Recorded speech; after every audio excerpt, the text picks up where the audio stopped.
Okay, and welcome to my little studio. Now today I'm going to be doing a little experiment, and what I'm going to be trying to do is getting back to the very basics of photography. Now if you may or may not follow my small little channel, in which case you know that I buy loads of gear and I test lots of brand new equipment and experiment with it, but I'm very much in the modern equipment in terms of videography and photography and all that kind of stuff. But I want to rewind things a little bit. I mean, I haven't touched a film camera since film cameras were the only cameras available. Ever since the first sort of digital cameras arrived on the scene, I've been using them and I've never really gone back. And obviously, film photography these days is very, very popular, but that's not the reason why I want to get into it. I just want to force myself to learn more. So anyway, it's my birthday tomorrow, or is it the day after? I forget the date. Anyway, it's my birthday, and I've asked my girlfriend to buy me an old medium format film camera. And we found this Rolleicord, which is a TLR, twin lens reflex camera. Apparently, it's not like super amazing. They're fairly cheap still, but it's a good sort of entry level into getting into medium format. Full on manual, proper old school photography. So I'm probably going to feel a little bit out of my depth when it arrives in a day or two. So today I'm going to go on a little mission and try to force myself to think in terms of having an old film camera. So exposing by eye and not letting a light meter or a camera tell me how to expose my scene. So I'm just going to use the gear that I've got. I'm going to take my Panasonic GH4 out, which is obviously a nice light little nifty camera. It's not sort of super amazing photography, but it's pretty damn good. I'm going to stick to one little lens. I'm just going to have my Olympus 12mm f2 lens on there. Obviously I'm going to be putting the camera into manual mode, manual focus, obviously, as I probably would do anyway. But the difference today is that I'm going to try to expose by eye and not let the camera tell me how much light is getting into it. So how do we do that?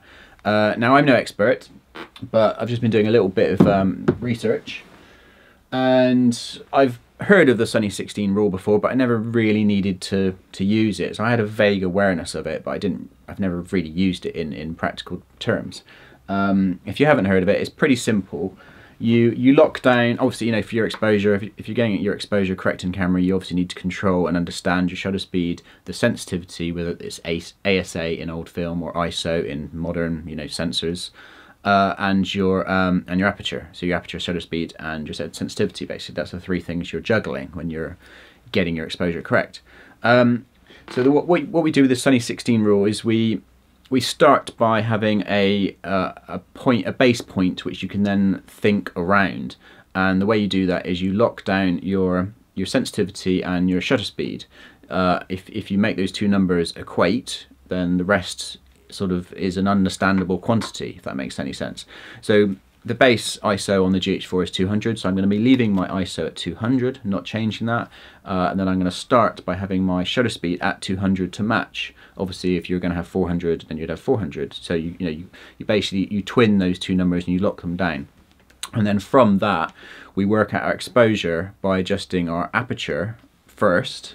And this is why it's called the Sunny 16. So if it's very bright sunlight and the shadows have very definite edges, it's not like that today. It's a little bit overcast and mixed bag out there. So, but if it is, then you put your aperture to f16, and that will give you a correct exposure for sort of outdoors shooting in bright sunlight with defined shadows.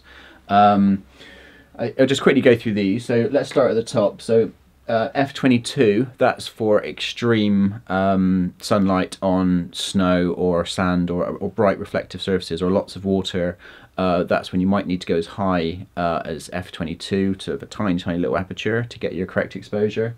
And then Sunny 16, as we've talked about. And then f11 is, the shadows are starting to get a bit soft. And then we have f8, which is your sort of standard overcast. Now I live in Cornwall.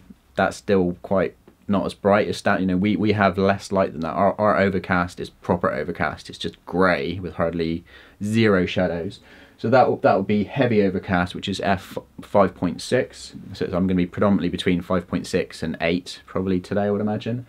And then you've got your f4, which is when you're starting to look into shadows. So it's not bright sunlight, and you're looking under trees or something like that, you know, you've still got plenty of natural light, but it's really not bright sunlight anymore, and you're starting to look into shadowy areas. And that kind of covers, you know, your outdoor landscape type shooting pretty well, just remembering that. So if you remember sunny 16, you can figure out everything else around that as long as you lock down your sensitivity and your shutter speed. Obviously you're not always going to be wanting to have your shutter speed at 200. You may want to freeze some motion, in which case if you're going to go up or down in stops to slow or speeding up your shutter speed, then you're obviously going to do the same thing with your aperture. So if you're going, you know, up with one, you're going down with the other X amount of stops. And obviously in cameras, they're built generally 3 clicks is a stop, 3 clicks. So I'm going to be controlling it by rolling my shutter speed, my aperture, sorry, first probably, up, well, 1 2 3 stops, 1 2 3 stops, and then I'm going to be going down with my shutter speed. So the smaller the aperture, the slower the shutter speed. Anyway, you get the idea. You lock down the first 2 numbers first, figure out the scene from that, sunny 16, and then you juggle around from that point. So that's what I'm going to be doing today, and obviously I'm going to be getting it wrong. I'm going to be messing up a little bit, so I'm going to treat myself a little bit gently, and basically do the first photo for each photograph I compose. I will do the first one completely by eye using the sunny 16. Then I'll look at the results and then adjust manually, still not using the camera's light meter. And then the third photo I will take, you know, with the camera, you know, bang on the camera telling me what to do, and I'll just do it, just so that I'm forcing myself to do all the thinking first, and then I'll also have, you know, I'll be able to compare it to what the camera is telling me to do. And I'm also, just to make my life even harder, I'm not going to go anywhere too pretty today. I'm just going to go down the road. There's an ASDA car park, which, yeah, you know, it's Cornwall. You know, you can see the beach practically from the car park, so it's not like it's a hideous industrial wasteland. But I'm going to go somewhere which is intentionally not that pretty. So I'm limiting my camera. I'm limiting my my aids. It's middle of the day, it's overcast, you know, like all the things that are that should make these photographs crap, but I'm still going to fight that and try and make the pictures as good as I possibly can despite all those handicaps. So wish me luck, but anyway, let's get on with it, and I'll share the results with you. Okay, let's get on with it.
Okay, so I've just finished editing those in Lightroom, not doing a huge amount, but you know, adjusting what needed to be adjusted.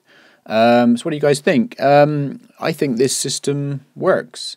I really had to very rarely rely on the camera's light meter at all, which I was quite surprised by. I thought I'd have to you know, keep referencing it and coming back to it, but the results I was getting was pretty consistent. Notably, I was having issues if I was looking up into the sky a lot, and I happened to be doing that today because I kept on spotting these power lines that I thought looked pretty cool against the sky. But outside of that, regular sort of landscape shots, I was able to use the Sunny 16 system consistently, and it works. Yeah, so there you go. It's not as difficult as I expected it to be. So yeah, I highly recommend you guys giving it a go. If anything, I think it made me take better shots. I mean, you know, admittedly, I only showed you the good ones there. There were some other ones which weren't so good, but you know, that's always the way. But I think it made me think about the shots a little bit more, and so I was really trying to compose each one and make a bit more effort. So highly recommend giving this a go, guys. If my video didn't explain the system well enough, apologies. Just do a little bit of research into the Sunny system. I'll say it again, the Sunny 16 system. It's quite hard to say. And yeah, check it out for yourselves. It's fairly simple once you get your head around it and you start juggling the stops up and down to then get full control over your aperture and your shutter speed and everything.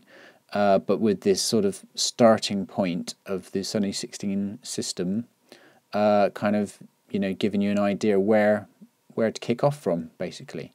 Anyway, guys, I hope that was vaguely interesting. It was another one of those experiments I was doing for myself and then sharing. But yeah, let me know what you thought anyway. Okay, thanks, bye.